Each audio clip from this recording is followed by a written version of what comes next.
Welcome back student to our all new lecture of toss.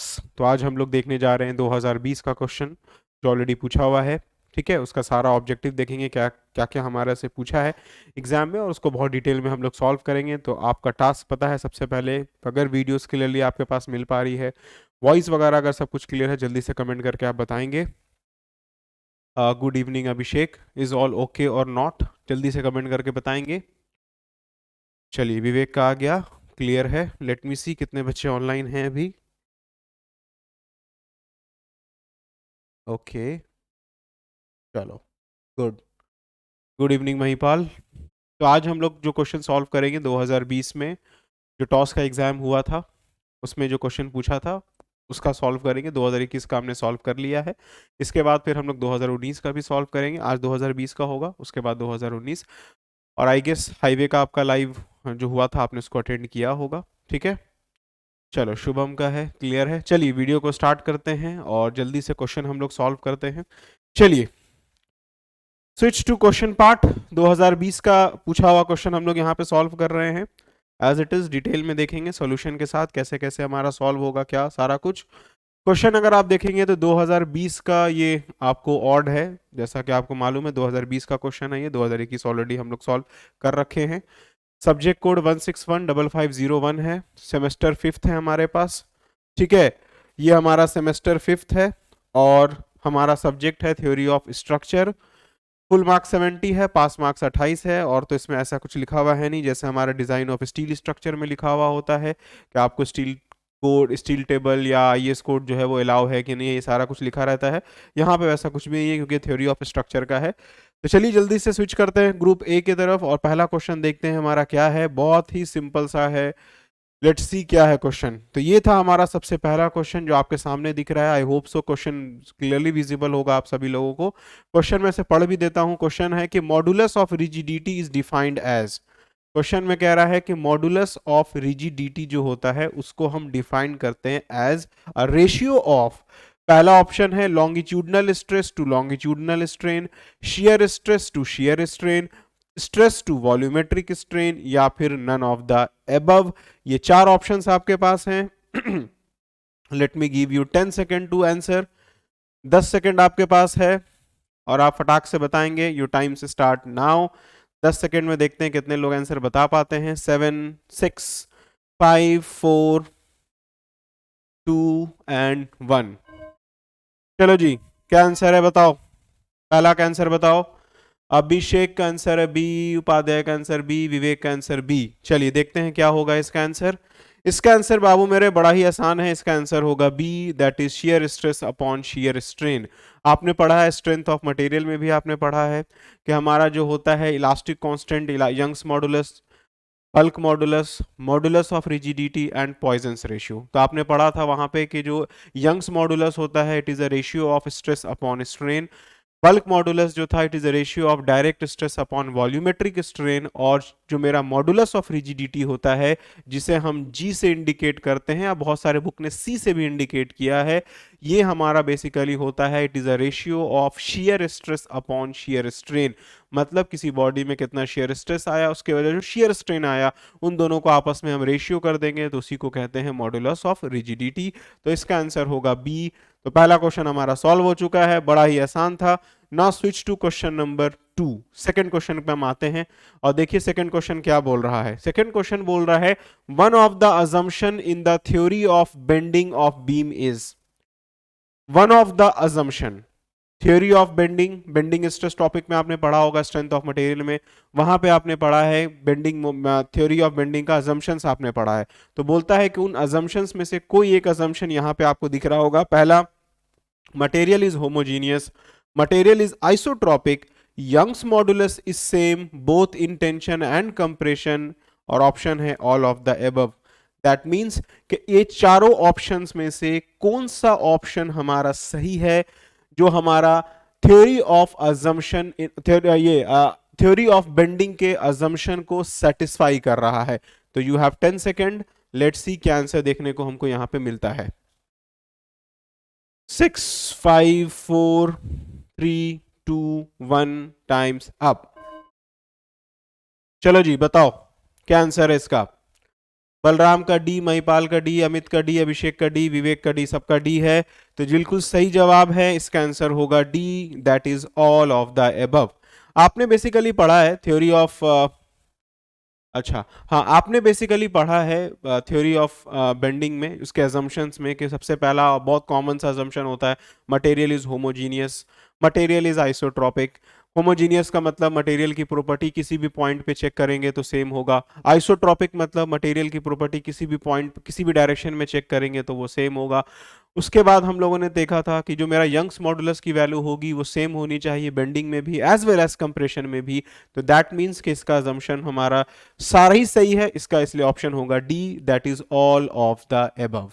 चलिए now switch to question number 3। Question number 3 है stress में be measured as.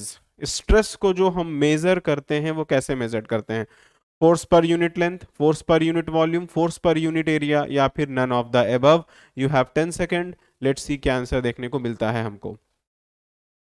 6, 5, 4, 3, 2, 1 and here goes times up. बताओ जी क्या answer है? बलराम का ए, विवेक का महिपाल का सी, विवेक का ए, अमित का सी, बलराम का सी। चलो देखते हैं क्या आंसर होगा। तो इसका आंसर तो यार बड़ा ही सिंपल है, इसका आंसर होगा C, that is force per unit area. Simply आप जानते हैं स्ट्रेस बराबर आप मेजर करते हैं फोर्स पर यूनिट एरिया से, तो इसका ऑप्शन होगा सी। ठीक है, आगे बढ़ते हैं। Switch to question number 4। Question number 4 बोलता है the rate of change of bending moment is equal to question mark. Rate of change of bending moment जो मेरा होता है वो किसके बराबर होता है? It is equal to what? Rate of change of bending moment. Option है शियर फोर्स, डिफ्लेक्शन, स्लोप, या फिर rate of loading. Right, 10 second है, लेट्स सी क्या जवाब देखने को मिलेगा हमको। चलो ठीक है, अभिषेक सी बोले थे, कोई दिक्कत नहीं, सही है। चलो 2, 1, टाइम्स अप। चलो जी बताओ इसका आंसर क्या होगा क्वेश्चन नंबर 4 का? Rate of change of bending moment is equals to what? Mahipal का आंसर सी, अमित का आंसर ए, और लोग का क्या आंसर है? जल्दी जल्दी बताओ। Shear force and bending moment topic में पढ़े हो स्ट्रेंथ ऑफ मटेरियल में। चलिए इसका आंसर होगा बड़ा ही सिंपल सा आंसर होगा, that is A, shear force. तो rate of change of bending moment is equals to होता है शियर फोर्स, और rate of change of shear force is equals to होता है लोडिंग। तो यहाँ पे rate of change of bending moment है तो इसका आंसर ए होगा, that is shear force. Clear है ये चीज? चलिए आगे बढ़ते हैं। नाउ अभी तक तो यार बड़ा आसान आसान सा क्वेश्चन दिख रहा है, बहुत ही ज्यादा आसान आसान सा दिख रहा है यहाँ पे। चलो इसको थोड़ा ऊपर कर देते हैं। अब देखिए क्वेश्चन में क्या है, क्वेश्चन नंबर 5 में कि slope at the end of a simply supported beam of span L and uniformly distributed load W per unit length over the entire span is given by where L is equals to length of the beam। Question में कह रहा है कि एक simply supported beam है जिसके ऊपर हमारा यूडीएल एक्ट कर रहा है, पूरे स्पैन पे मेरा यूडीएल एक्ट कर रहा है। ठीक है, और आपको बताना है कि जो मेरा स्लोप आएगा सपोर्ट के ऊपर वो कितना आएगा। एक सिंपली सपोर्टेड बीम है, क्वेश्चन में मेंशन है, यूनिफॉर्म, और इसका स्पैन एल है, उसके ऊपर पूरे में एक यूडीएल एक्ट कर रहा है कुछ डब्ल्यू इंटेंसिटी का। तो आपको बताना है कि सपोर्ट पे स्लोप मेरा कितना आएगा। ऑप्शंस है W L square by 16 E I, W L cube by 16 E I, W L cube by 24 E I and W L square by 24 E आई। बड़ा ही आसान क्वेश्चन है, 10 सेकेंड है आपके पास सोचने के लिए, सोच के बताएंगे आप क्या होगा। 4, 3, 2, 1, टाइम्स अप। चलो जी आंसर बताओ। चलो सबका आंसर लाइन से ए देखने को मिल रहा है, सिर्फ अमित का आंसर हमको सी देखने को मिल रहा है। चलो देखते हैं क्या होगा। क्वेश्चन को लगता है कि ध्यान से आप लोगों ने पढ़ा नहीं है, क्वेश्चन को ध्यान से पढ़ा नहीं है। सौरभ का आंसर सी है, अमित का आंसर सी है, तो आंसर इसका होगा बड़ा ही आसान है, इसका आंसर होगा C, that is W L cube by 24 E I. Question में मेंशन है यूडीएल, क्वेश्चन में मेंशन ये नहीं किया हुआ है कि क्वेश्चन में पॉइंट लोड है। आप पॉइंट लोड के लिए वैल्यू बता रहे हैं, क्वेश्चन में पूछ रहा है यूडीएल, तो यूडीएल के लिए जो मेरा वैल्यू होता है स्लोप का एट द सपोर्ट वो होता है W L cube upon 24 E I. तो इसलिए ऑप्शन में होगा हमारा C, that is W L cube upon 24 E I. और अगर यही मैक्सिमम डिफ्लेक्शन पूछ रहा होता तो वैल्यू होती 5/384 W L 4 upon E I. ठीक है, चलिए आगे बढ़ते हैं। Now switch to question number 6। Question number 6 में आते हैं। क्वेश्चन नंबर 6 है buckling load for a given column depends upon. जो मेरा बकलिंग लोड हम लोग फाइंड करते हैं किसी भी कॉलम का, वो किस पे डिपेंड करता है, किस वैल्यू पे डिपेंड कर रहा होता है बकलिंग लोड। तो ऑप्शंस में है length of the column only, least lateral dimension only, both A and B, या फिर नन ऑफ दीज। जो हम बकलिंग लोड फाइंड करते हैं, जिसको हम क्रिटिकल लोड, क्रिपलिंग लोड भी कहते हैं, वो किस पे डिपेंड कर रहा होता है। चार ऑप्शन आपके पास है। You have 10 second. Let's see क्या आंसर देखने को हमको मिलेगा यहाँ पे। चलो भाई, 5 4 3 2 1, टाइम्स अप। बताओ जी आंसर, बताओ। महिपाल का सी, अमित का सी, और कुछ, और किसी का कोई जवाब? चलिए देखते हैं, बलराम का भी आंसर आ गया है सी। देखिए बड़ा ही आसान है इसका। देखिए जब भी बकलिंग लोड हम P निकालते हैं तो उसको निकालने का फॉर्मूला क्या होता है, pi square E I upon L square, ये फॉर्मूला होता है। तो इन शॉर्ट यहाँ पे किस पे डिपेंड कर रहा है, वेयर एल हमारा क्या होता है, length of the member, length of the column, right. तो ये किस पे डिपेंड कर रहा है बकलिंग लोड, सीधा का सीधा हमारा किस पे डिपेंड कर रहा है, लेंथ पे डिपेंड कर रहा है। तो इसका ऑप्शन हमारा लीस्ट लैटरल डायमेंशन से कोई मतलब ही नहीं है, यहाँ पे क्या लीस्ट लैटरल डायमेंशन से कोई मतलब है। तो इसका ऑप्शन होगा सीधा A, that is length of the column only, क्योंकि बकलिंग लोड P बराबर होता है pi square E I upon L square.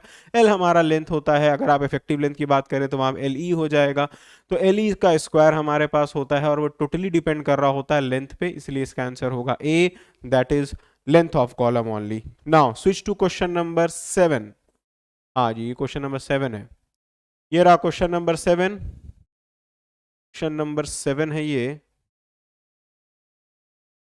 तो मैं थोड़ा ऐसा साइड कर देता हूँ, हाँ यहाँ मैं कर देता हूँ। चलो क्वेश्चन नंबर 7 क्या बोल रहा है, ध्यान से देखेंगे। P इज इक्वल्स टू, कुछ ऊपर में मिस है क्या, नहीं, ठीक है। यहाँ पे देखिए बोल रहा है P is equals to pi square E I upon 4L square is the equation of Euler's crippling load. P is equals to pi square E I upon 4L square जो है, ये इक्वेशन होता है एलर्स क्रिपलिंग लोड का किस condition के लिए, ये आपसे पूछ रहा है। बोथ एंड फिक्स के लिए, बोथ एंड पिंड के लिए, या one end fix other end free के लिए, या फिर नन ऑफ द एबव। ये चार ऑप्शंस आपके पास है। क्रिपलिंग लोड किसके वजह से क्या होता है, ये आपको बताना है। 10 सेकंड आपके पास टाइम है। लेट्स सी क्या जवाब देखने को मिलेगा। चलो जी, टाइम होने वाला है। चलो जी, घंटी बज गई। बताओ इसका आंसर क्या होगा। सौरभ का आंसर सी, बलराम का आंसर सी, अमित का भी आंसर सी, और किसी का?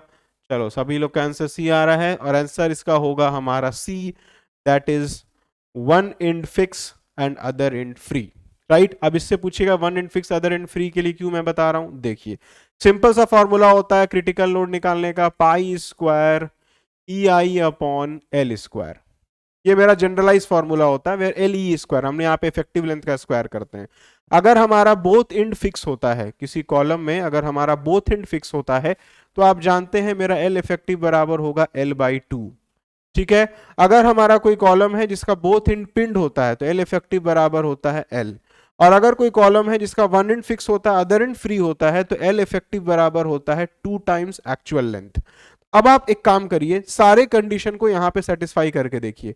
आपको लाना क्या है, pi square E I by 4L square. आपको क्या लाना है, आपको लाना है pi square E I upon 4L square, और यहां पे एल इफेक्टिव का स्क्वायर आपने किया है। तो अगर हम पहला कंडीशन के लिए करते हैं, एल ई के जगह पे क्या लिखेंगे, एल बाई टू। अगर आप एल बाई टू लिखेंगे तो ये ऊपर चला जाएगा 4, ठीक है, तो ये तो होगा नहीं। दूसरा कंडीशन के लिए आप लिखेंगे एल ई बराबर एल, तो यहां पे भी 4 नहीं आएगा, लेकिन हमको यहाँ 4 चाहिए। तीसरा कंडीशन अगर आप लिखेंगे एल ई बराबर 2L, अगर एल ई के जगह पे यहाँ पे आप 2L लिखेंगे और उसका स्क्वायर करेंगे, तो अल्टीमेटली क्या आ जाएगा, पाई square E I upon 4L square. यही हमसे पूछ रहा था, तो देयरफॉर इसका ऑप्शन होगा C, one end fix and other end free. Clear है बच्चों? चलो आगे बढ़ते हैं। अब आते हैं क्वेश्चन नंबर 8 की तरफ। चलो क्वेश्चन नंबर 8 क्या है, लेट्स सी। क्वेश्चन नंबर 8 है the ratio between crippling load of a column having both end fix to the column and to the column having both end hinge. आपसे कह रहा है आपको रेशियो बताना है। किसका रेशियो बताना है? क्रिपलिंग लोड का। किस कंडीशन में? पहला है कि आपको क्रिपलिंग लोड बताना, ratio of crippling load for a column having both end fix. Both and कैसा होना चाहिए? कॉलम का फिक्स होना चाहिए। और कह रहा है to the column having both end hinge. तो कहने का क्वेश्चन का मतलब यह पहला केस दिया हुआ है कि बोथ एंड आपका कैसा है? कॉलम का फिक्स है। कॉलम का बोथ एंड कैसा है? फिक्स है। दूसरे केस में क्या बोल रहा है? Both end of the column is hinge. Both end of the column कैसा है? हिंज है। और आपसे क्या बोल रहा है? क्रिपलिंग लोड का रेशियो बताइए। तो इसका आंसर क्या होगा? मैं उम्मीद करता हूं कुछ अगर बच्चे दे पाते हैं कि नहीं, 10 सेकंड में पहले टाइम दे देता हूं, नहीं बनेगा तो फिर मैं बताऊंगा इसका आंसर क्या होगा। चलो 5 4 3 2 1। चलो जी बताओ इसका आंसर क्या है। बलराम का आंसर आ गया डी। अमित का भी आंसर आ गया डी। ठीक है, और किसी का कोई आंसर आ रहा है? और किसी का कोई आंसर? चलो अब देखो इसको कैसे सॉल्व करेंगे, बड़ा ही आसान है यार। देखो P बराबर क्रिपलिंग लोड का फॉर्मूला क्या होता है? Generalize formula pi square EI upon LE का स्क्वायर होता है, ये हमारे पास होता है। चलो अगर हम ये फॉर्मूला को पहला कंडीशन के लिए लिखते हैं, पहला कंडीशन क्या है? अगर मेरा कॉलम जिसका बोथ एंड फिक्स हो, जब कॉलम का बोथ एंड फिक्स होता है तो आप जानते हैं L इफेक्टिव बराबर होता है L/2, ये हमारे पास होता है। तो अगर आप क्रिपलिंग लोड निकालेंगे तो क्या निकल जाएगा? पाई स्क्वायर EI अपॉन LE के जगह पे क्या लिख देंगे आप? L/2 का स्क्वायर कर देंगे। तो अल्टीमेटली मेरा P बराबर क्या निकल जाएगा? 4 पाई square EI upon L square. ये हमारा निकल जाएगा किस कंडीशन के लिए? पहला कंडीशन के लिए। दूसरा कंडीशन क्या बोल रहा है? Both end hinge. Generalize formula तो यही है, तो सेकंड केस के लिए क्या लिखेंगे हम लोग? P बराबर पाई स्क्वायर EI अपॉन LE का स्क्वायर। और आप जानते हैं अगर किसी कॉलम का बोथ एंड अगर हमारा हिंज होता है तो मेरा L इफेक्टिव बराबर होता है एक्चुअल लेंथ। तो मालूम इन शॉर्ट हमको यहां पे ये चला कि यहां पे हम क्या लिख देंगे? सिंपली हम यहां पे लिख देंगे L का स्क्वायर, अगर हम एक्चुअल लेंथ के कंडीशन में। अब इसको इससे आप रेशियो करेंगे, इसका क्या बोल रहा है? इसको इससे आप रेशियो करेंगे तो क्या आपको देखने को मिलेगा? ये कैंसिल, ये यहां से ये कैंसिल, ये कैंसिल, तो अल्टीमेटली मेरा क्या बच गया है? 4। इसलिए इसका ऑप्शन यहां पे होगा 4, दैट इज डी होगा। क्लियर है बच्चों? क्लियर है बच्चों? आगे बढ़ते हैं, चलिए अब हम आगे बढ़ेंगे नेक्स्ट क्वेश्चन की तरफ। अब नेक्स्ट क्वेश्चन यहां पे है, देखिए इसका क्या पूछ रहा है। क्वेश्चन 9 नंबर क्वेश्चन है, the maximum bending moment for a simply supported beam with a uniformly distributed load W per unit length is where L is the length of the beam। आपसे कह रहा है कि एक सिंपली सपोर्टेड बीम है जिसके ऊपर यूडीएल एक्ट कर रहा है पूरे स्पैन पे, तो मैक्सिमम बेंडिंग मोमेंट मेरा क्या आएगा वो पूछ रहा है। WL/2, WL²/4, WL²/8 या WL²/12, ये आपसे बोल रहा है। ध्यान देना यहाँ पे एक सिंपली सपोर्टेड बीम दिया हुआ है, 10 सेकेंड है, देखते हैं इसका जवाब तो गलत नहीं आना चाहिए। चलिए भाई 6 5 4 3 2 एंड 1। बताओ जी आंसर, बताओ जी आंसर, कितने लोग ऑनलाइन हो? चलो अमित का तो आ गया कि सी है, ठीक है, अमित का आ गया सी, अभिषेक का भी आ गया सी, और सब विवेक का भी आंसर आ गया सी। सही बात है, इसका आंसर तो यार सिंपल सा होगा WL²/8, क्योंकि आप जानते हैं कि अगर आपके पास कोई भी सिंपली सपोर्टेड बीम हो और अगर उस पर यूडीएल एक्ट कर रहा हो पूरे स्पैन पे, तो मेरा मैक्सिमम बेंडिंग मोमेंट आता है WL²/8। तो ये था इसका ऑप्शन सी। अब आते हैं क्वेश्चन नंबर 10 की तरफ। क्वेश्चन नंबर 10 देखिए क्या है हमारा। Let's switch to question number 10। देखिए ये है क्वेश्चन नंबर 10 हमारा। क्वेश्चन नंबर 10 बोलता है हमारा कि at any point of beam the section modulus may be obtained by dividing the moment of inertia of the section by. आपसे कह रहा है किसी भी बीम में जो सेक्शन मॉडुलस हम फाइंड करते हैं उसमें हम लोग मोमेंट ऑफ इनर्शिया को किस वैल्यू से डिवाइड करते हैं। कह रहा है ऑप्शन में क्या क्या है आपके पास? डेप्थ ऑफ द सेक्शन से, डेप्थ ऑफ न्यूट्रल एक्सिस से, maximum tensile stress at the section से, या फिर none of the above. 10 second आपके पास टाइम है, देखिए इसका जवाब आप सही दे पाते हैं कि नहीं दे पाते हैं। चलिए 3 2 1 चलो भाई टाइम्स अप, बताओ इसका आंसर क्या होगा, बताया जाए इसका आंसर क्या होगा। सेक्शन मॉडुलस जो आप फाइंड करते हैं तो किससे डिवाइड करते हैं उसको, मोमेंट ऑफ इनर्शिया को। अमित का आंसर आ गया बी। चलिए और किसी का कोई आंसर, अभी सिर्फ अमित का आंसर आया है, महिपाल का भी आ गया बी। देखिए हम जानते हैं सेक्शन मॉडुलस z बराबर क्या होता है, एम आई अपॉन वाई होता है। सिंपल सा फॉर्मूला है, आई अपॉन वाई, जिसको हम कहते हैं टेक्निकली आई अपॉन वाई कहते हैं, वेयर वाई हमारा क्या होता है, it is called depth of neutral axis, इसको हम लोग कहते हैं वाई। तो यहाँ पे ऑप्शन में क्या होगा, सिंपली बी हो जाएगा हमारा, डेप्थ ऑफ न्यूट्रल एक्सिस, क्योंकि मोमेंट ऑफ इनर्शिया को हम किससे डिवाइड कर रहे होते हैं, डेप्थ ऑफ न्यूट्रल एक्सिस से। बलराम का भी आंसर बी था। चलो ठीक है, आगे बढ़ते हैं। अब आते हैं क्वेश्चन नंबर 11 की तरफ। ये है मेरा क्वेश्चन नंबर 11। लेट्स सी इसका क्या जवाब है। The equivalent length of a column of length L having one end fix and other and hinge. Question कह रहा है कि जो मेरा इफेक्टिव लेंथ होता है किसी भी कॉलम का, वो बताइए किस कंडीशन के लिए। अगर कोई कॉलम हो जिसका वन एंड फिक्स हो और अदर एंड हिंज हो, वर्ड पे ध्यान दीजिएगा, आपको इफेक्टिव लेंथ बताना है वैसे टाइप ऑफ कॉलम के लिए जिसका वन एंड फिक्स है, अदर एंड हिंज है। राइट, ऑप्शंस आपके सामने अवेलेबल हैं। लेट्स सी 10 सेकंड में क्या जवाब आप सोच पाते हैं और दे पाते हैं। चलिए सोचिए, उसके बाद जवाब दीजिएगा। चलिए टाइम्स हो ही गया है अब, चलिए टाइम्स अप। चलो जी बताओ, बताया जाए इसका आंसर क्या होगा। बलराम का आंसर आ गया डी, अभिषेक का भी आंसर डी, विवेक का भी आंसर डी। चलो सही है, अमित का भी आंसर वही है। तो आंसर इसका होगा बड़ा ही सिंपल, डेट इज डी होता है, L बाई रूट 2 होता है। 2L हम कब लेते हैं, जब हमारा वन एंड फिक्स हो और अदर हमारा कैसा हो, फ्री हो, तब लेते हैं। L हम कब लेते हैं, जब मेरा बोथ एंड पिंड हो, है ना, जब बोथ एंड पिंड या फिर जिसको हिंज कहेंगे। L बाई 2 कब लेंगे, जब मेरा बोथ एंड फिक्स हो। ये सब याद रखिएगा, एकदम बहुत इंपॉर्टेंट है ये सब, बोथ एंड फिक्स हो तब लेते हैं। और L बाई रूट 2 कब लेते हैं, जब वन एंड फिक्स हो और अदर एंड हिंज हो। तो क्लियर है बच्चों, आगे बढ़ते हैं। क्वेश्चन नंबर 11 के बाद क्वेश्चन नंबर 12 पे आते हैं। अभी तक तो यार बड़ा आसान आसान सा क्वेश्चन दिख रहा है, कोई बहुत बड़ा मैथमेटिक्स नहीं आया है। क्वेश्चन नंबर 12 है, the moment of inertia of circular section about any diameter D. आपको मोमेंट ऑफ इनर्शिया बताना है अबाउट एनी डायमीटर डी, क्या होगा। ऑप्शंस आपके सामने है, ये तो हम उम्मीद करते हैं कि आप ऐसे ही बस आंख बंद करके भी जवाब दे दोगे। चलो जी, 7 6 5 4 3 2 1। चलो भाई घंटी बज गई, बताओ जी, बताओ इसका आंसर। चलो Vivek D, Mahipal D, Amit D. चलो चलो अच्छा है, सबका आंसर डी आ रहा है, उम्मीद कर रहे थे इसका तो आंसर सही दोगे। इसका आंसर तो बड़ा ही सिंपल है यार, वो है पाई डी 4/64। इतना बार न्यूमेरिकल बनाए होगे, हम समझते हैं कि ध्यान याद ही हो गया होगा। पाई डी 4/64 ये होगा इसका ऑप्शन, दैट इज 12 का option number D. Now switch to question number 13। ठीक है, क्वेश्चन नंबर 13।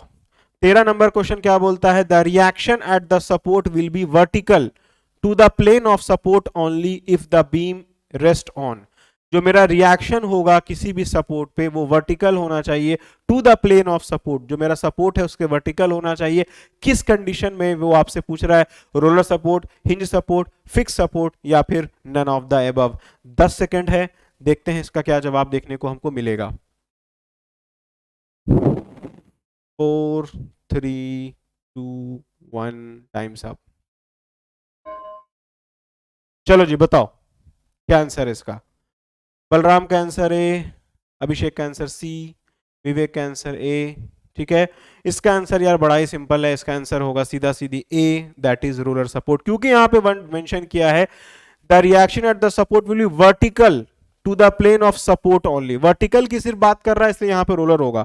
वर्टिकल के साथ अगर हॉरिजॉन्टल की बात कर रहा होता तब हमारा होता option number B, hinge support.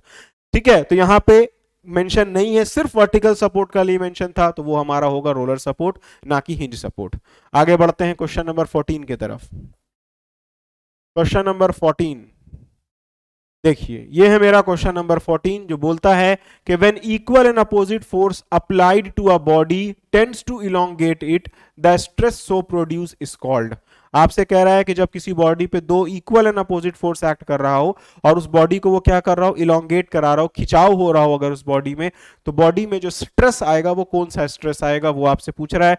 एकदम सिंपल सा क्वेश्चन है, 10 सेकेंड टाइम है, आराम से सोच के बताओ इसका आंसर क्या होगा। बहुत ही आसान सा क्वेश्चन है, बहुत ही आसान है। चलो टाइम हो गया है, 3 2 1 0 खत्म, घंटी बज गई। बताओ जी क्या आंसर है इसका। सी, विवेक का सी, महिपाल सी, अभिषेक भी सी है, अमित का भी सी है, बिल्कुल सही है यार। सिंपल सा आंसर होगा इसका, जो कि होगा टेंसाइल स्ट्रेस। हम जानते हैं जब किसी बॉडी पे दो इक्वल एंड अपोजिट फोर्स लग रहा होता है और अगर बॉडी में किसी तरह का इलोंगेशन क्रिएट हो तो मेरा जो स्ट्रेस आएगा वो स्ट्रेस आएगा टेंसाइल स्ट्रेस। तो मैं उम्मीद कर रहा हूं कि आपको इसका आंसर पता होगा और आसानी था ये। तो सोचो अभी क्वेश्चन नंबर 14 तक हम लोग आ चुके हैं और कितना सिंपल सिंपल सा क्वेश्चन आपको देखने को मिल रहा है। हम तो समझते हैं क्वेश्चन नंबर 14 तक में एक भी क्वेश्चन ऐसा नहीं है कि आपको आपसे छूट सकता है। तो अगर आप सोचिए 2020 में अगर आप एग्जाम दे रहे होते और अगर आपका प्रैक्टिस जैसा भी आपने किया अगर किया हुआ होता तो 14 नंबर तो आपको बाय डिफॉल्ट किसी से चोरी भी नहीं करना पड़ता, आप आंख बंद करके टिक मारते रहते। ठीक है, तो अभी तक तो सब कुछ सही जा रहा है, देखते हैं आगे कैसा रहता है। आगे 15 नंबर क्वेश्चन कैसा है जरा देख लें। चलिए 15 नंबर क्वेश्चन देखिए क्या है। क्वेश्चन बोल रहा है द बेंडिंग मोमेंट डायग्राम, थोड़ा आपको धुंधला दिख रहा होगा इसलिए मैं बता दे रहा हूं, the bending moment diagram for a cantilever beam, यहां वर्ड यूज किया है cantilever beam, carrying a point load at free end will be आपसे कह रहा है कि एक कैंटिलीवर बीम है जिसके ऊपर एक पॉइंट लोड एक्ट कर रहा है। कहां पे एक्ट कर रहा है point load, carrying at free end, जैसे फिगर में दिया हुआ है, ये फिगर है कैंटिलीवर बीम का जिसका लेंथ मान के चलिए कुछ एल है, इसके फ्री इंड पे एक पॉइंट लोड ऐड कर रहा है पी।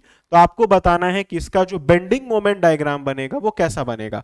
बोल रहा है ट्रायंगल बनेगा, रेक्टेंगल बनेगा, पाराबोला बनेगा या नन ऑफ द अबव बनेगा। 10 सेकंड है, आराम से सोचो और इसका जवाब दो, आराम से सोचो और इसका जवाब दो। चलो टाइम हो गया है, बताओ जी आंसर क्या होगा। चलो फटाक से बताओ इसका आंसर क्या होगा इस पर्टिकुलर क्वेश्चन का, क्वेश्चन नंबर 15 का। सौरभ का आंसर है, बलराम का भी आंसर ए है, और किसी का कोई आंसर आ रहा है। अमित का भी आंसर है, विवेक का भी आंसर है, बिल्कुल सही है आपका आंसर ए ही होगा। क्योंकि अगर आप इसका बेंडिंग मोमेंट डायग्राम खींचेंगे तो वो एक ट्रायंगल देखने को मिलेगा, यहाँ बेंडिंग मोमेंट 0 और तो कोई पॉइंट लोड है नहीं यहाँ पे, डायरेक्टली यहाँ पे आप निकालेंगे तो P इंटू एल हो जाएगा बेंडिंग मोमेंट इस पॉइंट पे, और डायग्राम कैसा बनेगा, एक ट्रायंगल बनेगा। तो इन शॉर्ट मालूम ये चला इसका आंसर ए होगा, दैट इज ट्रायंगल होगा। क्लियर है बच्चों, आगे बढ़ते हैं। चलिए आगे बढ़ते हैं क्वेश्चन नंबर 16 दैट इज 16 की तरफ आते हैं और देखते हैं क्वेश्चन नंबर 16 क्या बोल रहा है कि when a rectangular beam is loaded longitudinally, longitudinally shear develop on. Question में वर्ड पे ध्यान दीजिएगा, कोई बीम है, एक रेक्टेंगुलर बीम है which is loaded longitudinally shear develop on. तो जो मेरा शियर डेवलप करेगा वो कैसा होगा, टॉप फाइबर पे, मिडिल फाइबर, बॉटम फाइबर या एवरी हॉरिजॉन्टल प्लेन पे एक्ट करेगा, आपसे ये कह रहा है। तो आपके पास 10 सेकंड है, देखिए क्या जवाब आप दे पाते हैं। ठीक है, सोचिए और उसके बाद आप जवाब दीजिए। आसान क्वेश्चन है, आपने स्ट्रेंथ ऑफ मटेरियल में भी पढ़ा है। चलो भाई क्या जवाब है इसका, ए। अमित का आंसर है डी, ठीक है, और बताओ और किसी का कोई आंसर। अमित का आ गया है डी, महिपाल का आंसर है ए, और किसी का कोई आंसर। तो देखिए इसका आंसर होगा जो कि अमित ने बताया है, it will be D, every horizontal plane. अगर कोई भी रेक्टेंगुलर बॉडी है और अगर उस पर कोई लोड, अगर वो लॉन्गिट्यूडनली लोडेड है, ठीक है, तो मेरा जो शेयर डेवलप करेगा वो एवरी हॉरिजॉन्टल प्लेन पे डेवलप करेगा। अगर वो ट्रांसवर्सली अगर अपलोड होता तब हम यहाँ टॉप और बॉटम फाइबर की तरफ जा सकते थे, लेकिन यहाँ मेंशन था लॉन्गिट्यूडनली एक्ट कर रहा है, तो हमारा आंसर होगा डी। वो एक्ट करेगा, डेवलप करेगा ऑन शेयर, जो मेरा डेवलप करेगा it will be develop on every horizontal plane. ठीक है बच्चों, क्वेश्चन नंबर 17। अभी तक तो यार बड़ा आराम से निकलते गए हम लोग। चलिए क्वेश्चन नंबर 17 क्या है देखिए, the bending moment is maximum on a beam section where shear force is. बाप रे बाप, इससे आसान क्वेश्चन तो कुछ नहीं होगा। क्वेश्चन में कह रहा है कि आपका जो बेंडिंग मोमेंट जो मैक्सिमम होता है वो कहां पे होता है, व्हेन शियर फोर्स क्या होगा, जब शियर फोर्स क्या होता है, मिनिमम, मैक्सिमम, जीरो या यूनिटी होता है। अब इसका तो यार एकदम से मतलब समझोगे, ऐसे ही बता दोगे आंसर फटाक से। जल्दी से बताओ, 5 4 3 2 1, हो गया टाइम खत्म। चलो बताओ इसका आंसर। सी। चलो ठीक है, सबका आंसर सी आ रहा होगा भी सी। हम जानते हैं जहां पे शेयर फोर्स जीरो होता है वहां बेंडिंग मोमेंट मेरा क्या होता है, मैक्सिमम होता है। क्लियर। और क्यों ऐसा होता है इसका भी कॉन्सेप्ट हम लोग बहुत डिटेल में पढ़ चुके हैं ऑलरेडी। आगे बढ़ते हैं क्वेश्चन नंबर 18 की तरफ। क्वेश्चन नंबर 18 हमारा क्या बोलता है, देख ध्यान से देखने वाला बात है। The effective length of a chimney of 20 meter height is taken as. एक चिमनी है जिसका हाइट 20 मीटर है, तो उसका इफेक्टिव लेंथ हमारा क्या लेंगे। ये हमारा क्या दिया हुआ है, एक्चुअल लेंथ। ठीक है, एक चिमनी है जिसका आपको दिया हुआ है इफेक्टिव लेंथ फाइंड करना है, उसका लेंथ दिया हुआ है 20 मीटर। ऑप्शंस आपके पास यहाँ पे ये है, देखिए आप क्या जवाब दे पाते हैं इसका। आपके पास 10 सेकंड है, सोचिए अब बताइए इसका आंसर क्या होगा। क्वेश्चन नंबर ये 18 है। 3 2 1 0 0। चलो बताओ, बताओ आंसर इसका क्या होगा। डी। अमित का आंसर आ गया डी, विवेक का भी आंसर आ गया डी, सौरभ का भी आंसर आ गया डी। क्या कोई बता सकता है कि इसका आंसर डी क्यों होगा। क्या कोई बता सकेगा कि इसका आंसर डी क्यों होगा। अगर आप स्टडी मटेरियल से देख के बता रहे हैं तो हमको बताएंगे इसका आंसर डी क्यों होगा। बताओ सौरभ, बताओ बाबू सौरभ, क्यों डी होगा। बताओ बताओ। अब तो लास्ट क्वेश्चन पे आ गए हैं, अब तो 18 19 20 दो ही क्वेश्चन बचा हुआ है हमारे पास। इसका हमको रीजन बताओ कि डी क्यों होगा, फिर मैं बताऊंगा क्यों होगा डी, जिसको नहीं पता है। अगर स्टडी मटेरियल से छापे हो तब तो मुश्किल है। वन इन फिक्स, बिल्कुल सही जवाब, बहुत अच्छा जवाब दिया है सौरभ, बहुत अच्छा जवाब है सौरभ का। क्यों, क्योंकि चिमनी दिया हुआ है यहाँ पे, राइट। तो चिमनी मान के चलो, अगर मेरा ऐसा कोई चिमनी है फॉर एग्जांपल, तो चिमनी का कंडीशन क्या ले रहे हैं, one in fix other in free, right. ये हमारा कोई चिमनी, इसका कंडीशन हम ले रहे हैं। और आप जानते हैं इस कंडीशन के लिए मेरा एल इफेक्टिव क्या होता है, 2 टाइम्स एक्चुअल लेंथ। ये होता है हमारे पास एल इफेक्टिव बराबर 2 टाइम्स एक्चुअल लेंथ होता है हमारे पास। तो ये 2 हो गया और ये 20, तो कितना हो गया 40 मीटर। तो हमारे पास इसका जवाब क्या होगा, सीधा डी हो जाएगा, दैट इज 40 मीटर। जो कॉलम का कंडीशन हम देखते हैं उसी कंडीशन के बेसिस पे हमारा ये निकलेगा। चलिए आगे बढ़ते हैं क्वेश्चन नंबर 19 की तरफ। क्वेश्चन नंबर 19 कहता है मेरा, stresses produced in a fix beam due to temperature variations are. जो मेरा स्ट्रेसेस जो प्रोड्यूस होता है किसी भी फिक्स बीम में, वर्ड पे ध्यान दीजिएगा, stresses produce in a fix beam due to temperature variation. जब अगर कोई हमारे पास फिक्स बीम हो और उसमें अगर टेम्परेचर वेरिएशन होगा तो जो मेरा स्ट्रेसेस इंड्यूस करेगा उसके अंदर, वो कैसा इंड्यूस करेगा, बहुत ज्यादा, बिल्कुल बिल्कुल भी नहीं, बहुत कम, या फिर none of the above. 4 options है, देखिए क्या जवाब है। 10 सेकंड में आपको टाइम दे रहा हूं, सोच के बताइए आप। बलराम आंसर दे भी दिया ए, चलो ठीक है, 10 सेकंड के बाद ही मैं देखूंगा, 5 सेकंड और बचा है। चलो भाई, चलो बताओ। सबका आंसर बी है, सिर्फ बलराम का आंसर ए है। देखिए इसका आंसर होगा बहुत ही सिंपल, वो होगा ए, दैट इज लार्ज। यही तो एक सबसे बड़ा डिसएडवांटेजेस है फिक्स बीम का।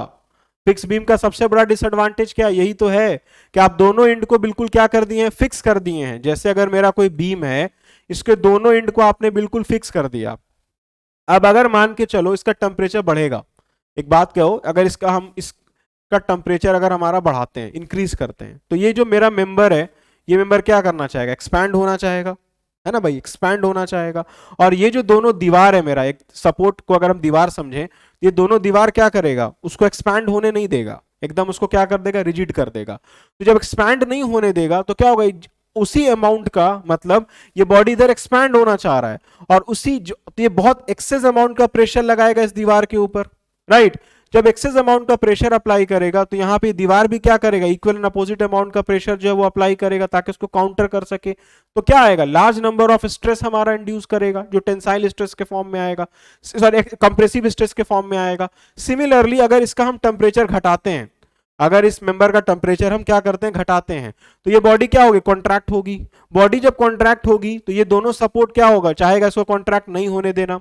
जब वो कॉन्ट्रैक्ट नहीं होने देगा तो ये इधर कॉन्ट्रैक्ट हो रहा होगा, तो मेरा फोर्सेस कैसा लग रहा होगा, अपोजिट डायरेक्शन में। तो एक्सेस अमाउंट का टेंसाइल स्ट्रेस जनरेट हो रहा होगा जब बॉडी मेरी कॉन्ट्रैक्ट हो रही होगी। तो इन शॉर्ट हमको मालूम ये चल गया कि ये सबसे बड़ा डिसएडवांटेज होता है फिक्स बीम का, कि टेम्परेचर वेरिएशन होता है जब भी, तो मेरा लार्ज अमाउंट ऑफ स्ट्रेसेस जो है उसके अंदर इंड्यूस्ड हो जाएगा, जिसको संभालना हमारे लिए दिक्कत हो सकता है। तो इसका आंसर होगा हमारे पास ए, दैट इज लार्ज।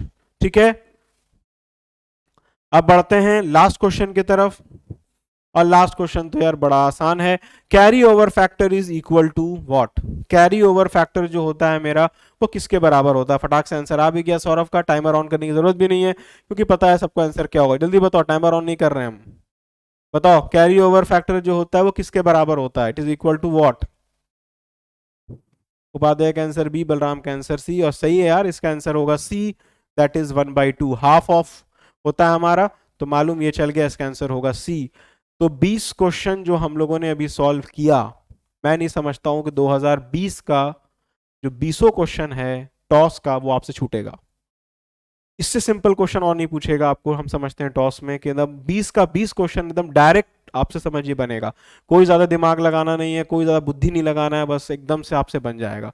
तो आप सोचिए, अगर आप थोड़ा सा भी कॉन्सेप्ट के साथ पढ़े होंगे, थोड़ा भी अगर आपके पास कॉन्सेप्ट होगा, तो आपसे 20 का 20 क्वेश्चन बन जाएगा। कोई बहुत बड़ा कॉन्सेप्ट नहीं है और आप इजिली स्कोर कर जाएगा। पास तो खैर कर ही जाइएगा, अगर आप 20 नंबर यहीं ले आते हैं तो 8 नंबर तो आप न्यूमेरिकल वगैरह बना के ले ही आइएगा, और जो बच्चे स्कोर करना चाहते हैं उनको बहुत अच्छा स्कोर भी हो जाएगा। तो इन शॉर्ट यही था हमारा कंप्लीट ऑब्जेक्टिव। मैं उम्मीद करता हूं कि आपका सारा बन गया होगा, और इसका जो सब्जेक्टिव पार्ट है वो भी आपने, मैं उम्मीद कर रहा हूँ आप बना रहे होंगे, आपसे बन रहा होगा। जो न्यूमेरिकल पार्ट है, जो बच्चों का नहीं बन रहा है, वो बच्चे मेरे साथ कांटेक्ट में हैं, वो मेरे से क्वेश्चन भेज दे रहे हैं, उनको मैं कोलैबोरेट करके बता दे रहा हूँ कैसे कैसे हमारा बन रहा है, बच्चे सॉल्व भी कर रहे हैं। और भी बच्चों से मेरा ये कहना है कि आप भी सॉल्व करते रहिए। आप जहां पे भी आप फंस रहे हैं, आप प्लीज मुझसे बात कर लीजिए कि सर यहाँ पे हम फंस रहे हैं, आप इसको प्लीज गाइड कर दिए, ताकि मैं उसी टाइम आपको गाइड कर दूं और आप उसी टाइम उसको बना भी लें। ठीक है? ये जो क्वेश्चन है 2020 का, मैं आपको ग्रुप में आपके डाल दूंगा, ठीक है? आप वहां से डाउनलोड कर लीजिएगा, और उसका सेक्शन बी और सेक्शन सी जो है आप प्लीज अपने से एक बार बना लीजिएगा, और जहां पे भी नहीं बनेगा आप प्लीज पूछिएगा, वहां पे मैं आपको गाइड कर दूंगा। तो इन शॉर्ट ये था 2021 का क्वेश्चन। 2020 का क्वेश्चन हम लोगों ने सॉल्व कर लिया, सिमिलरली डीएसएस का भी हमने सॉल्व कर लिया है।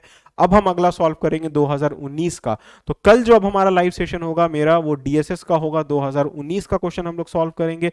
सिमिलरली टॉस का भी 2019 का क्वेश्चन हम लोग सॉल्व कर लेंगे।